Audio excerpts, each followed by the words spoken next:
Yo, j'espère que vous allez bien. Ça fait un moment que j'ai pas fait de vidéo sur Hearthstone. Est-ce que c'est le grand retour? Eh bien, vous saurez tout dans cette vidéo. Avec un petit unbuff Hunter qu'on va voir. C'est pour l'instant mon deck préféré. Même si le deck de Pocket Train est aussi pas mal. Je pense que objectivement c'est un des meilleurs decks, le deck Shaman. Et pour ce deck chasseur, on va dire que si vous le jouez parfaitement, je pense que vous pouvez avoir des parties aussi rapides et peut-être avec un win rate encore meilleur que celui de ce Shaman. Probablement parce que beaucoup de personnes essayent de contrer ce deck et sinon vous allez affronter aussi beaucoup de mirrors. Donc si vous affrontez des mirrors, ça va être des 50-50, sauf si vous jouez mieux que l'adversaire évidemment. En tout cas, on va se concentrer sur ce unbuff, liste que j'ai pris à Mesmile. Donc je sais pas qui est l'originaire, qui a créé cette liste initialement, mais en tout cas ce que je peux vous dire sur ce joueur, c'est qu'il a joué un top legend, top 5 il a atteint, avec des stats du style je sais plus 37-20, quelque chose comme ça, donc stats assez absurdes en top legend, et c'est pour ça que je me suis dit ok fonce, joue juste ce chasseur plutôt que Shaman. Les parties sont ultra longues, donc voilà, moi je vais chercher à optimiser pour jouer vite. Donc voici la liste. Si jamais vous me suivez pour le poker et que vous voyez une vidéo Hearthstone, est-ce que vous vous dites bon c'est bon il a abandonné le poker à nouveau? Non, pas du tout, je joue au poker, juste je ne fais pas pour l'instant de vidéo, même si c'est prévu très bientôt. Donc voilà, on va parler de ce chasseur et de Hearthstone pour cette vidéo. Au final, c'est une liste qui change un petit peu par rapport à une liste qui était un peu initiale avec ces petits pingouins 1-1 pour 0. J'ai testé dans un premier temps cette liste avec les pingouins, et à la place on a enlevé le char, on a enlevé le camouflagement, et au final je trouve que les 1-1 sont un peu inutiles, donc je suis plutôt content d'une liste comme ça à jouer. Et qu'est-ce qu'on va avoir comme potentiel de boost? Donc on va évidemment avoir le package booster la main. Pour booster la main, on va avoir le coupe aux muscles qui donne plus de puissance, vous en avez 3. Vous allez avoir le sort à 2 qui pioche vos 1-1, donc les cartes clés à booster sont évidemment ces 1-1, vous pouvez faire des sorties tempo assez débiles, ça m'arrive notamment de setup létal dès le tour 3, avec un board du style 20-20 de stats, et ça peut arriver quand même fréquemment, tour 3, tour 4, setup létal contre les decks lents, contre les druides notamment, et ça c'est quelque chose qu'on aime beaucoup. Donc voilà, tout est basé autour de cette carte, mais pas que. Globalement, c'est pas une carte qui peut charger. En early game, cette carte est très forte, elle prend le board très vite. Par contre, pour le late game, on va avoir donc les 3 compagnons animaux, grâce notamment au Uffer qu'on va booster, qu'on va pouvoir booster aux hormones grâce tout simplement au Reserved Spot, qui est d'ailleurs un keep au mulligan, si jamais donne plus 4, un serviteur de votre main. Si c'est le seul de votre main, réduit son coût de 2. Globalement, soit vous le faites très tôt au tour 2 avec la pièce, ou au tour 3 si vous avez un Zergling. Et globalement, vous allez me dire, est-ce que du coup, cette carte est un keep au mulligan, parce que c'est la carte clé? Eh bien non, on va plutôt chercher le spawning pool, ou bien le birdwatching. Et sinon, si jamais vous n'avez rien de tout ça dès le tour 2 ou tour 3, le Nidus Worm est quand même ok. Donc voilà.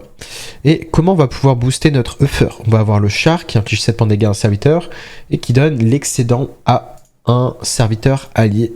Donc les stats excédentes, imaginons que vous infligez 7 à une créature qui a 3 de stats ou 3 PV, vous allez donner plus 4 à une carte de votre main. Donc l'idée c'est de booster le Uffer et d'avoir un Uffer boosté aux hormones, notamment dans des match-ups lents contre prêtre, comme prêtre. Et voilà, vous allez pouvoir un peu OTK comme ça. Vous allez avoir le Kerrigan, donc le T7, qui ne va pas être un keep au mulligan, si jamais on aime bien le piocher avec Nidus Worm à la limite, pour qu'il coûte 6 de mana. On va avoir ce T5 qui n'est pas vraiment nécessaire au final pour gagner beaucoup de games, qui peut peut-être un peu plus servir contre les match-up lents, mais globalement, je pense qu'on pourrait presque jouer qu'avec ce serviteur, mais bon, le risque, c'est si vous avez plus de Zergling, il faut bien que votre sort à 2 soit utile, et dans certaines situations ça peut être utile de piocher le T5, notamment si vous avez vraiment plein de serviteurs en main grâce au sort à 2 qui vous donne les 3 compagnons animaux, qui d'ailleurs coûtent 1 cristal de moins. Vous allez avoir le package découverte avec tracking, donc le birdwatching, et également le package secret pour découvrir des secrets. Donc parfois en tempo on va juste le jouer sans le forger, parfois on va pouvoir le forger et donc faire 2 secrets. Ça va être une carte assez tech et assez skillée dans le sens où parfois dans certains match-ups comme contre Shaman il faut savoir le timer au bon moment. Donc voilà, c'est une carte qui est très intéressante. Et on va avoir donc le T5, le sort à 5 qui coûte un cristal de moins pour chaque carte que vous avez découvert.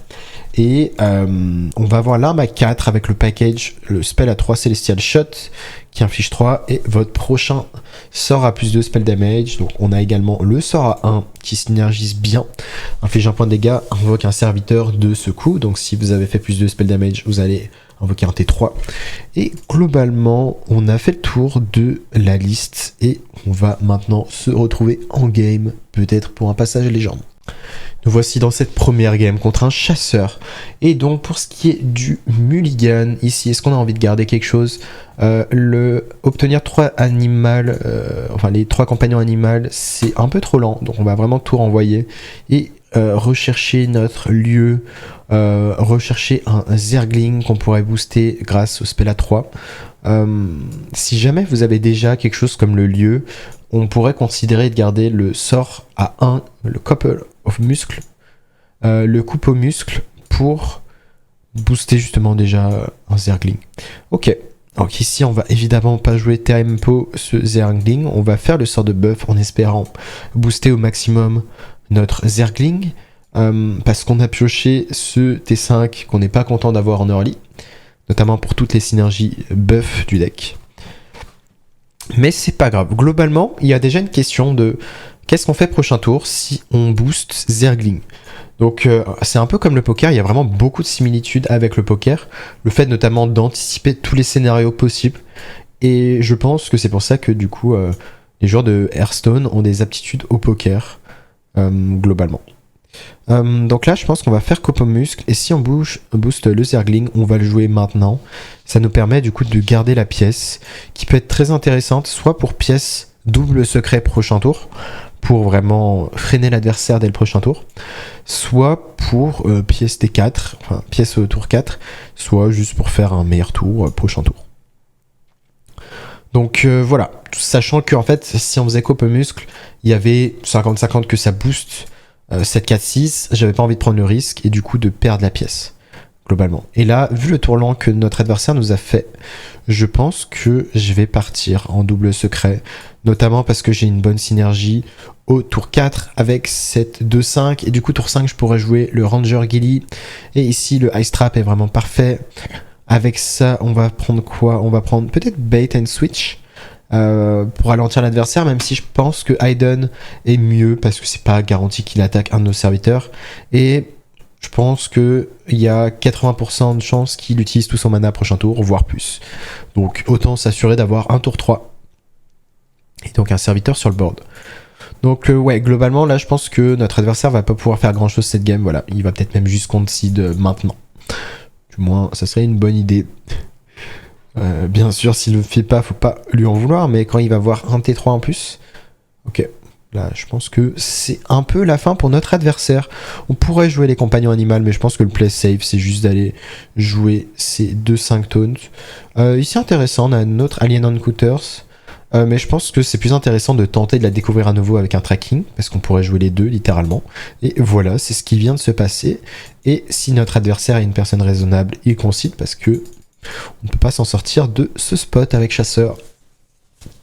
En tout cas, vous voyez, les stats pour l'instant que j'ai avec le tracker, c'est 6-0. Donc autant vous dire que c'est globalement un deck très fort. Et j'ai affronté un peu de tout. Hein. Pour le coup, je vais vous dire tout ce que j'ai affronté. D'ailleurs, vous pouvez voir en direct. J'ai affronté 3 druides, un mage, un voleur et un mirror. Et en plus de ça, j'ai joué aussi sur portable. Donc j'ai pas fait 100% de win rate. Mais sur portable, j'ai quasiment gagné tous les match-ups contre Shaman. Donc, j'ai l'impression que c'est objectivement un des meilleurs decks actuellement. Voire le meilleur deck. Et on se retrouve contre un Warrior. Warrior, j'en ai pas encore beaucoup affronté. De mémoire, le match-up est quand même assez complexe. Donc, on va garder un seul spawning pool. Et on va augmenter du coup nos chances d'avoir une carte pour booster en main. On a eu le Birdwatching, mais on n'a pas eu de Reserved Spot, qui est d'ailleurs un keep au mulligan. Hein. Carte très très forte. Ici, on va juste faire notre pool maintenant. Il y aura la question de pièces Zergling dès maintenant. C'est quelque chose qui peut vraiment se considérer.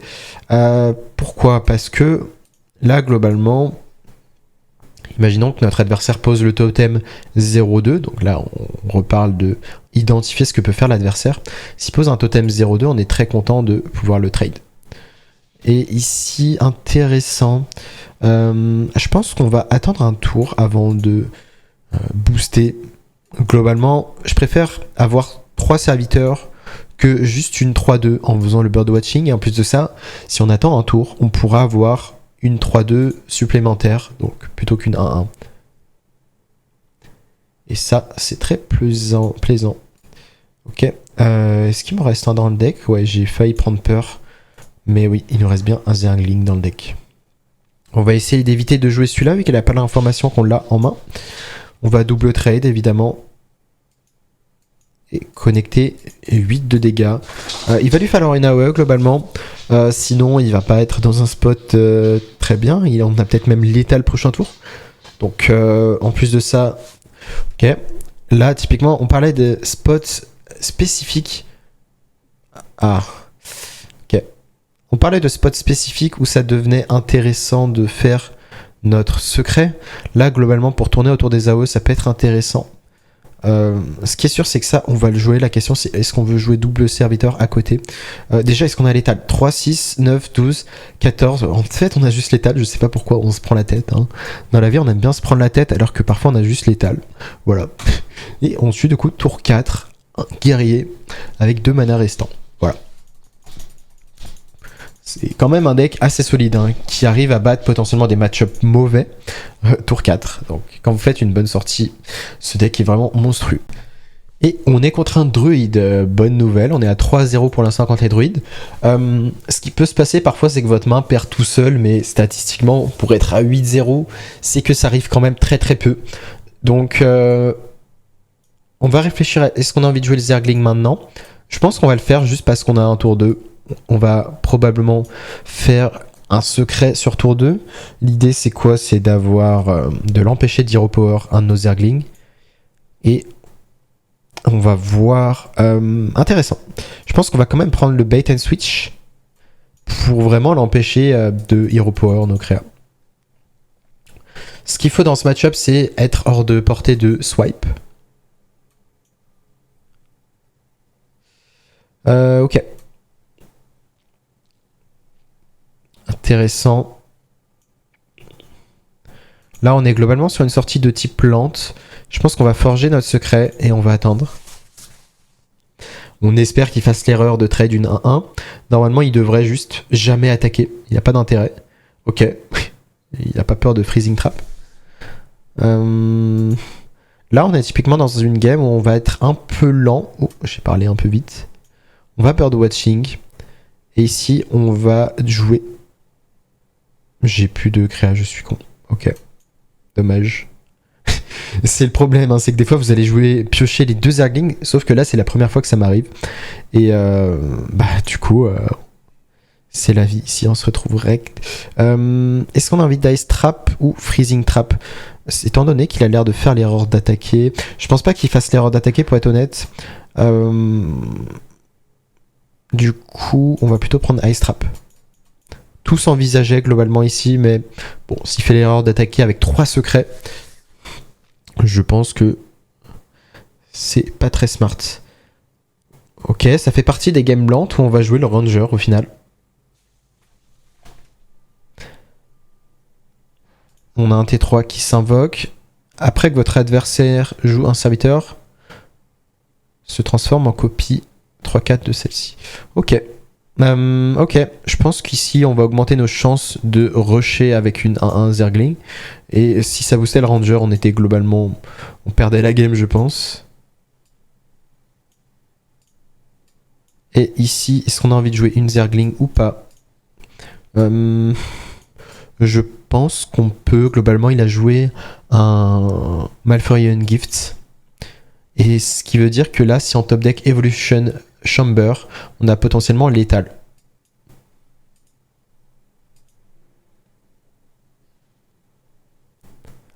Donc ouais, potentiellement à un top deck de gagner maintenant. Ok, on n'aurait pas gagné avec ça. Ouh, on peut faire un gros tour avec ça. Ok. Ici, on va vraiment tuer nos 1-1 pour optimiser les dégâts. Ce qui est sûr, c'est que le Ranger Gilly va être joué. Ok, je pense qu'on va tuer un maximum de nos 1-1.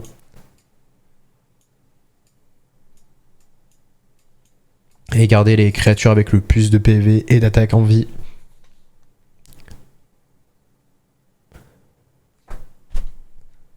Et globalement, je pourrais pas estimer comment on est dans cette game. Tout simplement parce que Druid, ça fait des choses. Hein. C'est capable de faire beaucoup de choses. Là, il va freeze tout le board déjà.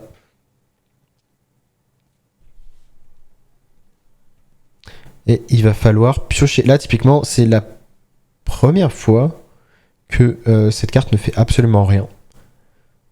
Mais je vais quand même la jouer pour me débarrasser la main. Et Celestial Shot qu'on va envoyer face. Potentiellement, pourquoi on l'envoie face? Parce que si on top deck l'arme, on pourra du coup Hero Power, arme et jouer un Arcane Face. Ce qui nous ferait 4, 8 de dégâts de la main. Ça peut faire la différence. Ok, là déjà, on commence à être dans une situation où ça devient trop tard en fait. Là, on a fait typiquement une sortie assez lente. Ok, va falloir peut-être piocher le DK. Ok, compagnon animal déjà, c'est une draw très correcte. Ici, très correcte. On va pouvoir booster toute notre main. La question de est-ce qu'on a létal pourrait se poser. Dans tous les cas, avec ce taunt en fait, on a juste jamais létal. Ok. Est-ce qu'on doit tuer ce Thanos? Il y a très peu de chances d'avoir une swipe. Et s'il en a une, est-ce que ça fait vraiment... Est-ce que c'est vraiment nécessaire de trade? Ici, je pense pas. Hein. Je pense qu'on a juste envie d'aller face. Il n'a pas de lieu qui va faire une AOE. Enfin, de vaisseau. Ah. Très chiant. On n'aurait pas pu tourner autour dans tous les cas. On aurait eu 4 serviteurs. Ok. Toujours en recherche peut-être du DK. Ok. Au moins, ce n'est pas une mauvaise draw ici. Ici, je pense qu'on va juste garder tous nos offers en main. On va quand même vérifier qu'on n'a pas de létal quelconque.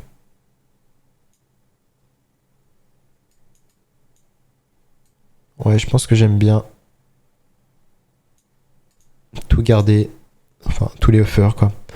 On est tour 10, donc c'est potentiellement le tour du héros à 10. Enfin, du héros. Du titan à 10. Mais ouais, là on a une énorme menace si jamais il n'arrive pas à gérer tout le board. Ah. Ok.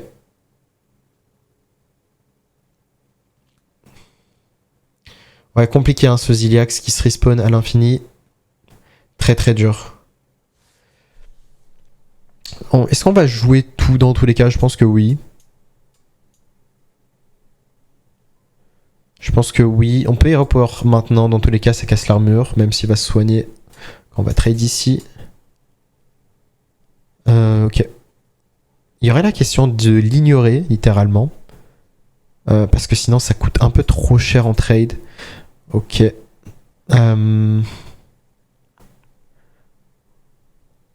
On va essayer de déterminer si c'est rentable de l'ignorer. Donc pour ça, déjà, on va garder le plus de PV sur notre fur. Ça n'a pas d'importance pour cette carte-là. On va plutôt la trade comme ça. Est-ce qu'on a envie de double trade? Si on double trade, on peut clear le Thanos. Bon, on va quand même le faire.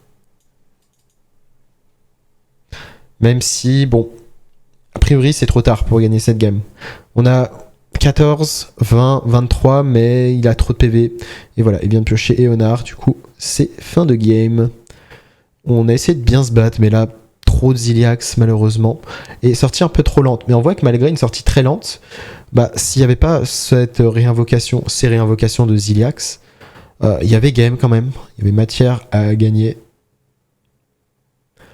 Donc il y a quand même du potentiel, même si la game dure un peu. C'est ce qu'il faut retenir.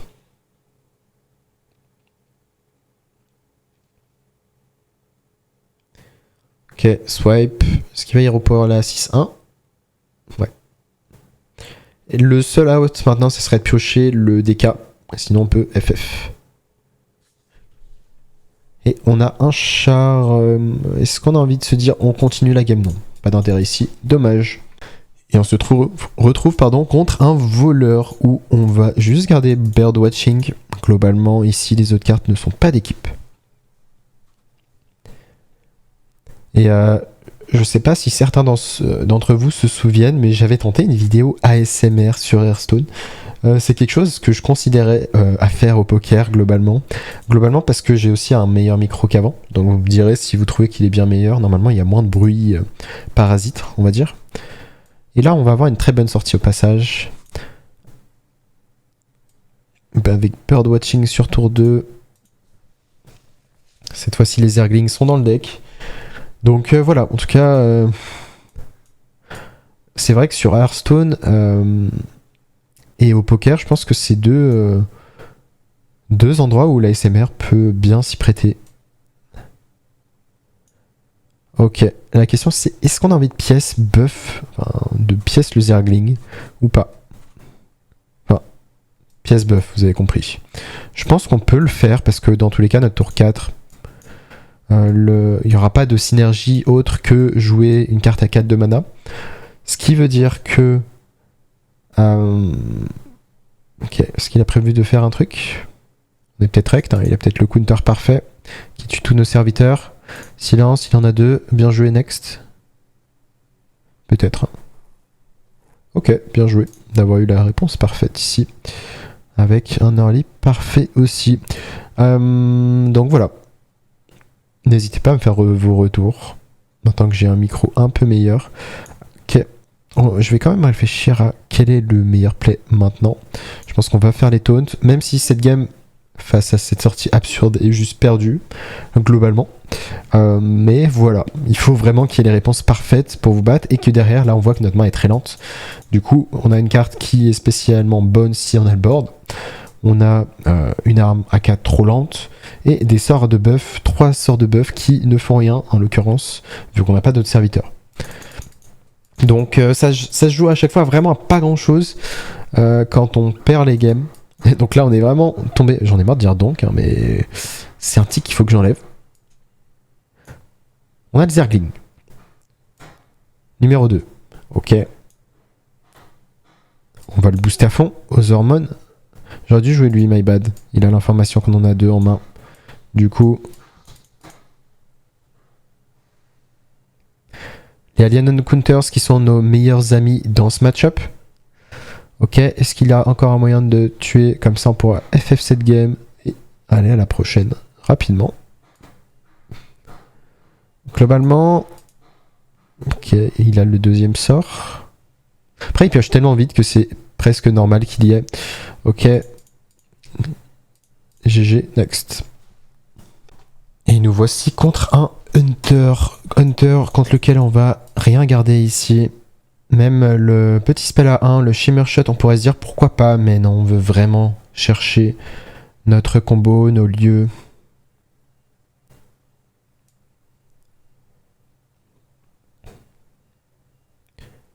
Et on a également une main assez lente, mais c'est moins grave parce qu'on a une bonne sortie Zergling. Enfin, on a le lieu globalement. La pièce peut être intéressante pour le tour 6. Ça peut arriver dans ce match-up que le premier qui joue le héros a gagné, hein, parce que c'est trop de tempo. Compagnon animal.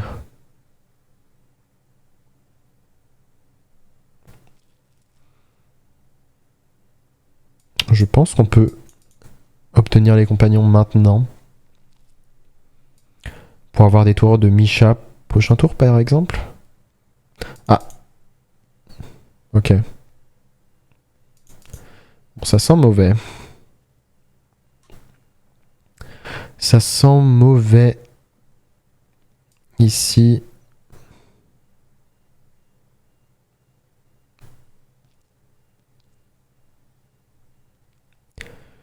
Ok. Je suis en train de réfléchir au play que j'ai envie de faire. Est-ce que j'ai envie de pièce Léoc ou de carrément pièce secret? Bon, j'aurais dû le faire avant. Il est vrai.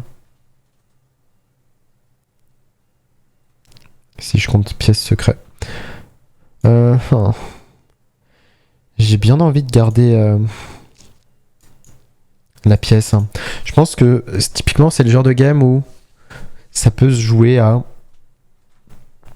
gagner la partie en gardant cette pièce pour le T6. Mais c'est bien, ça nous fait une game pas simple mais intéressante du coup.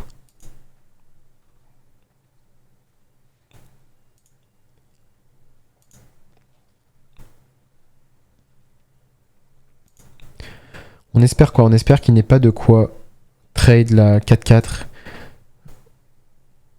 sans les 5-5. On voudrait qu'une 5-5 trade globalement.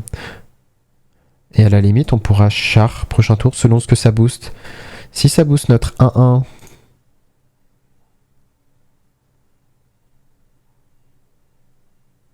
Oh, c'est vraiment intéressant là. On peut choisir vraiment l'option lente de faire Explosive Trap. Et ça nous permettrait de garder la pièce au final. Et en plus de ça, on va réduire le coût d'Alien Encounters. Je pense que j'aime bien. En fait, j'ai vraiment envie de garder cette pièce. Et on va prendre Freezing Trap en dernier. Comme ça, on s'assure que... Vu qu'on a pris le piège Explo en premier, c'est le piège Explo qui va proc en premier. Et ensuite le Freezing Trap. Donc c'était impossible de pick Freezing Trap en premier choix.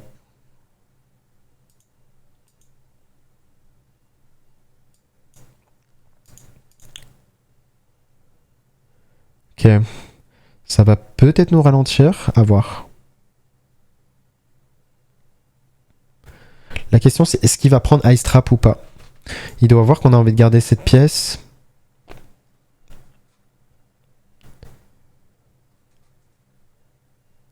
Bon, parfait. Il a plus de serviteurs sur le board. Ça fait nos affaires.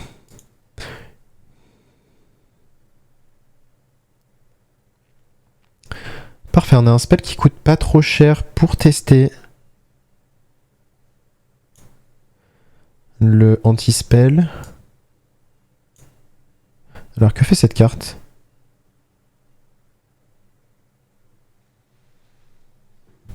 Mélange votre main. Ok. Ah, le mélange votre main, ça doit être pour justement si des cartes ont été mal mises. Enfin, si vous voulez placer un outcast potentiellement à gauche de votre main ou à droite. Intéressant. Mais ouais, globalement, là, en plus de ça, on tourne autour du Hidden Meaning. Là, on va pas pouvoir tourner autour, mais c'est pas grave. On va pouvoir tourner autour du Freezing Trap. J'ai pas envie de trade une de ces créas et d'avoir du coup une créa ingérable. Par contre, on va les face. Explosive Trap, parfait. Et normalement, vu qu'on l'a joué en premier, on n'est pas trop mal parce que si lui-même joue le DK, il va pas pouvoir gérer nos 2-5, donc on va générer encore plus de value. Là, typiquement, c'est le genre de situation où l'adversaire était plus rapide, mais vu qu'on a pu pièce DK, c'est vraiment fort ce DK en termes de tempo.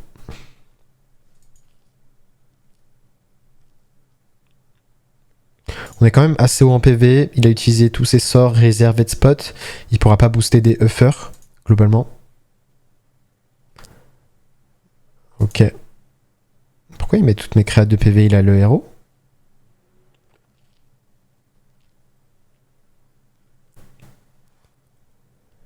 Intéressant cette carte, waouh. Bah on va y aller.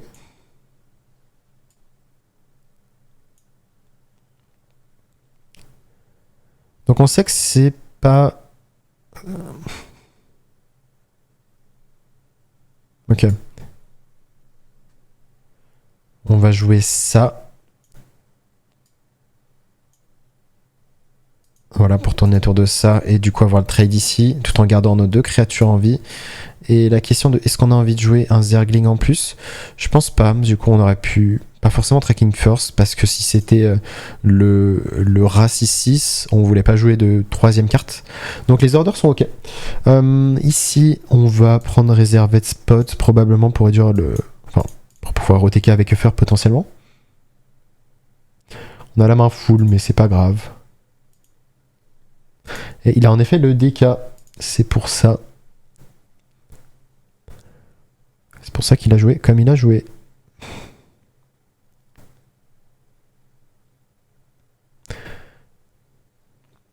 Après, la value ne fait pas trop peur. Ouh, intéressant. Dans tous les cas, on va jouer ceci.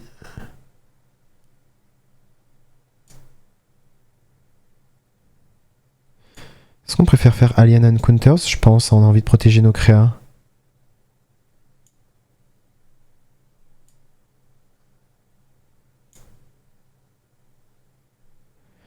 Ok, cette carte est aussi intéressante pour le coup. Ouais, je pense que c'est même mieux. Hein. Ouais, comme ça on lui enlève de la value.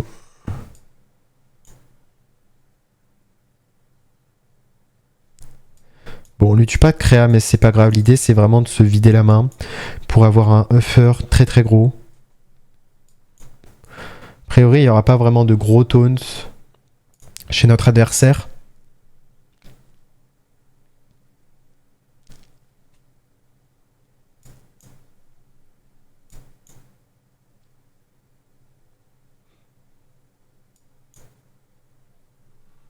On peut essayer de calculer les dégâts. Hein. Uffer, 8-8 potentiellement. Ok. Il a pas rush. Hein. Du coup, il a logiquement perdu. Il peut double trade, mais ouais. Il devrait mourir a priori de Uffer. Il faudrait une carte pas chère pour s'assurer de pouvoir le jouer. Parfait.